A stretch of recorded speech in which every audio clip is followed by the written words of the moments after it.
Assalamualaikum warahmatullahi wabarakatuh. Selamat siang Bapak Ibu hebat. Perkenankanlah saya Danu Wiyoto. Pada kesempatan yang baik ini saya akan sharing bersama terkait sebuah materi yaitu kepemimpinan kepala sekolah, motivasi kerja dan budaya sekolah terhadap kinerja guru. Nah, kita akan mulai membahas kira-kira apa sih kepemimpinan itu? Kepemimpinan merupakan proses mengarahkan dan mempengaruhi aktivitas yang berkaitan dengan tugas dari anggota kelompok. Kepemimpinan dapat diartikan menggunakan beberapa pendekatan, antara lain pendekatan sifat, pendekatan tingkah laku, dan pendekatan kontingensi. Salah seorang ahli mengatakan bahwa kepemimpinan kepala sekolah merupakan salah satu faktor yang mendorong sekolah untuk mencapai tujuan secara efektif dan efisien. Jadi pada kesempatan yang baik ini kita akan lebih more fokus on the uh, principal leadership, kepemimpinan kepala sekolah. Kemudian apa sih syarat-syarat yang harus dipenuhi oleh seorang pemimpin agar berhasil dalam memimpin organisasinya secara efektif? Yang pertama tentunya mempunyai kecerdasan yang cukup. Nah, dalam hal ini kecerdasan yang cukup tinggi dibandingkan dengan anggotanya. Kemudian yang kedua, mempunyai emosi yang stabil, artinya tidak mudah terombang-ambing oleh berbagai perubahan suasana serta dapat memisahkan antara persoalan pribadi, persoalan rumah tangga, dan persoalan organisasi. Kemudian yang ketiga adalah mempunyai kepandaian dalam menghadapi orang lain dan mampu membuat bawahan merasa betah, merasa senang, dan puas dalam pekerjaannya. Kemudian yang terakhir adalah mempunyai keahlian untuk mengorganisasi dan menggerakkan bawahan secara bijak dalam mewujudkan tujuan organisasi serta untuk mengetahui dengan tepat kapan dan kepada siapa tanggung jawab dan wewenang akan didelegasikan. Siapa sih kepala sekolah? Kepala sekolah adalah seorang yang menentukan titik pusat dan irama suatu sekolah.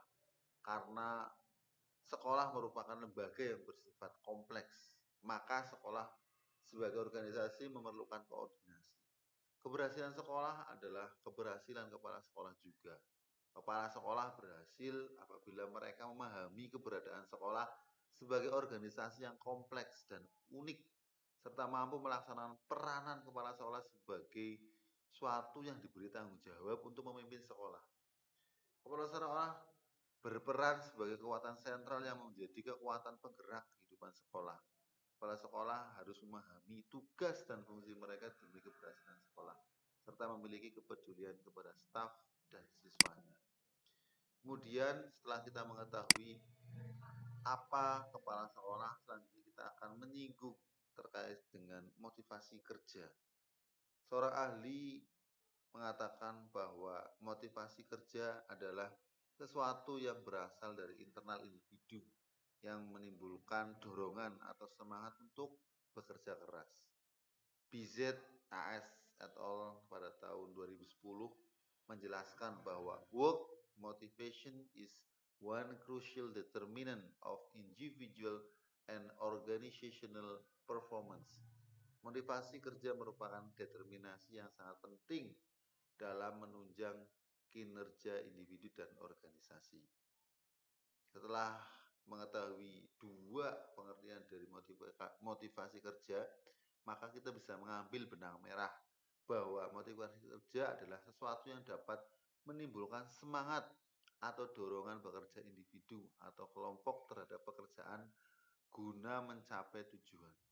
Kemudian apa kaitannya dengan guru? Kalau motivasi kerja guru adalah kondisi yang membuat guru mempunyai kemauan atau kebutuhan untuk mencapai tujuan tertentu melalui pelaksanaan tugasnya. Kemudian setelah tadi terkait terkait dengan motivasi, kita akan membahas sedikit tentang budaya sekolah. Budaya sekolah merupakan sesuatu yang dibangun dari hasil pertemuan antara nilai-nilai atau value yang dianut oleh kepala sekolah sebagai pemimpin dengan nilai-nilai yang dianut oleh guru-guru dan para karyawan yang ada di sekolah.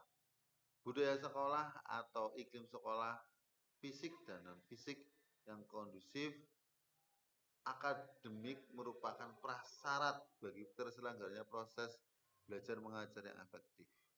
Kemudian salah seorang ahli Ridwan pada tahun 2010 mengatakan bahwa lingkungan sekolah yang aman dan tertib, optimisme dan harapan atau ekspektasi yang tinggi dari warga sekolah, kesehatan sekolah dan kegiatan-kegiatan yang berpusat pada siswa atau student centered activities adalah contoh-contoh budaya sekolah yang dapat menumbuhkan semangat belajar siswa.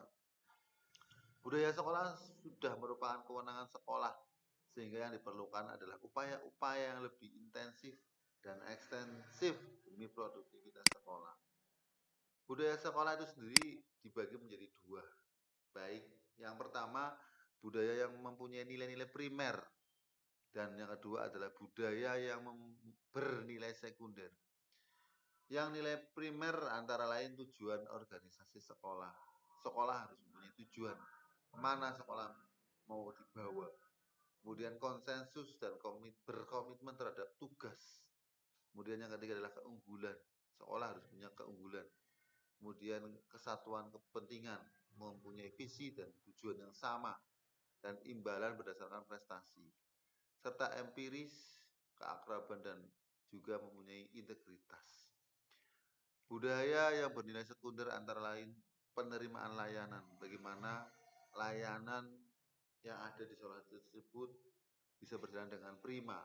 Kemudian pengendalian disiplin di sekolah merupakan tindak lanjut dari penanaman disiplin yang ada di rumah. Kemudian sekolah harus punya kemandirian, tidak tergantung pada seseorang ataupun organisasi yang lain, sehingga sekolah bisa mampu menjalankan tugasnya dengan baik. Kemudian pengambilan keputusan yang cepat, visioner, dan pengembangan. Kemudian apa selanjutnya yang harus kita kenali, yaitu kinerja guru. Hakikatnya kinerja guru adalah perilaku yang dihasilkan seorang guru dalam melaksanakan tugasnya sebagai pendidik dan pengajar ketika mengajar di depan kelas sesuai dengan kriteria tertentu. Kinerja guru adalah kemampuan yang ditunjukkan oleh guru berkaitan dengan peran, tugas, dan tanggung jawab yang diembannya berdasarkan kemampuan profesional yang dimilikinya. Kinerja dikatakan baik dan memuaskan apabila tujuan yang dicapai sesuai dengan standar yang ditetapkan. Untuk menilai suatu kualitas kinerja guru dapat ditinjau beberapa indikator. Yang pertama, apakah guru tersebut merencanakan pengajaran. Rencana pengajaran ini bisa berupa RPP. Kemudian apakah pelaksanaan pembelajaran unjuk kerja itu terlaksana dengan baik atau tidak. Setelah perencanaan kemudian pelaksanaan, maka harus diadakan sebuah evaluasi pembelajaran. Setelah diadakan evaluasi pembelajaran, maka follow up atau tindak lanjut mesin produksi maupun mesin komputer. Kemudian dari paparan tersebut ternyata kita bisa mengambil sebuah kesimpulan bahwasannya seseorang atau seorang guru didukung dengan kepemimpinan kepala sekolah yang baik dan memiliki motivasi kerja yang tinggi serta didukung oleh budaya sekolah yang baik, maka guru tersebut cenderung memiliki kinerja yang baik dan profesional. Pengaruh kepemimpinan kepala sekolah semakin baik kepemimpinan kepala sekolahnya, maka kinerja guru akan semakin meningkat. Hal ini dapat diartikan bahwa kepemimpinan kepala sekolah yang meningkat motivasi kerja yang baik serta budaya sekolah yang kondusif memberikan dukungan terhadap kinerja guru. Itu saja Bapak Ibu yang baik hatinya. Mohon maaf atas segala kekurangannya. Assalamualaikum warahmatullahi wabarakatuh.